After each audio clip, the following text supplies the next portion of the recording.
أعوذ بالله السميع العليم من الشيطان الرجيم بسم الله الرحمن الرحيم الحمد لله رب العالمين والعاقبة للمتقين ولا عدوان إلا على الظالمين وأشهد أن لا إله إلا الله وحده لا شريك له وأشهد أن محمدا عبده ورسوله اللهم صل وسلم وبارك عليه وعلى آله وصحبه أجمعين أما بعد الحمد لله. Toute la louange à Allah, Seigneur des mondes, le clément, le miséricordieux, que sa paix et son salut soient sur le prophète Mohammed sallallahu alayhi wa sallam, sur sa noble famille, ses vaillants compagnons et tous ceux qui vont suivre leurs traces jusqu'au jour du jugement dernier, qu'Allah nous donne la grâce d'être parmi eux. Alhamdulillah, toujours dans notre série de conseils sur la prière qui est le pilier le plus important de l'islam, qui est le premier acte qui nous sera demandé le jour du jugement dernier, doit être observé avec beaucoup d'attention. Et tout ce qui peut diminuer la valeur spirituelle de cette prière doit être évité.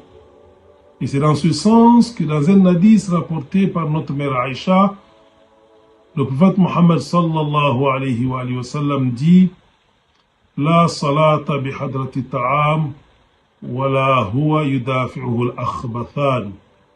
Il dit qu'il n'y a pas de prière en présence de nourriture. Et il n'y a pas de prière au moment où nous sommes préoccupés par un besoin naturel. Que ce besoin soit l'envie d'uriner ou l'envie d'aller à la selle. Lorsque nous avons la présence de la nourriture, il est exigé que nous commençons d'abord par la nourriture et ensuite faire la prière pour que notre concentration soit au maximum possible, pour que nous ne soyons pas divisés entre penser à la nourriture et penser à la prière.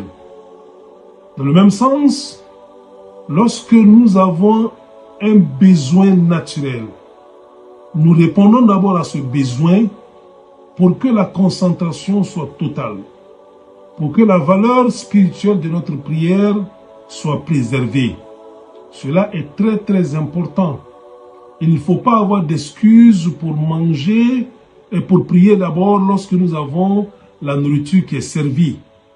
Nous, en tant que croyants, nous prenons notre recommandation d'Allah et de son messager. Et voilà que le messager d'Allah nous dit qu'il n'y a pas de prière en présence de nourriture.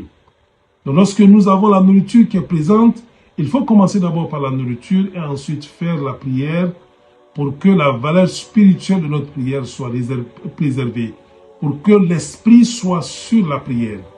Et lorsque nous avons l'envie d'uriner ou d'aller à la selle, il ne faut pas retenir cela pour ne pas que l'esprit soit sur ce besoin naturel et que l'esprit ne soit pas sur la prière.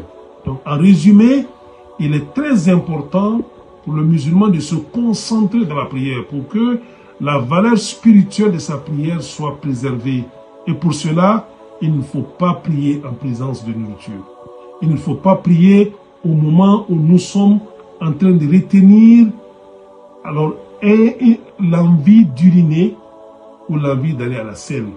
Et qu'Allah accepte nos prières, qu'Allah nous donne la bonne compréhension de notre religion, qu'Allah guide nos pas. Assalamu alaikum wa rahmatullahi ta'ala wa barakatuh.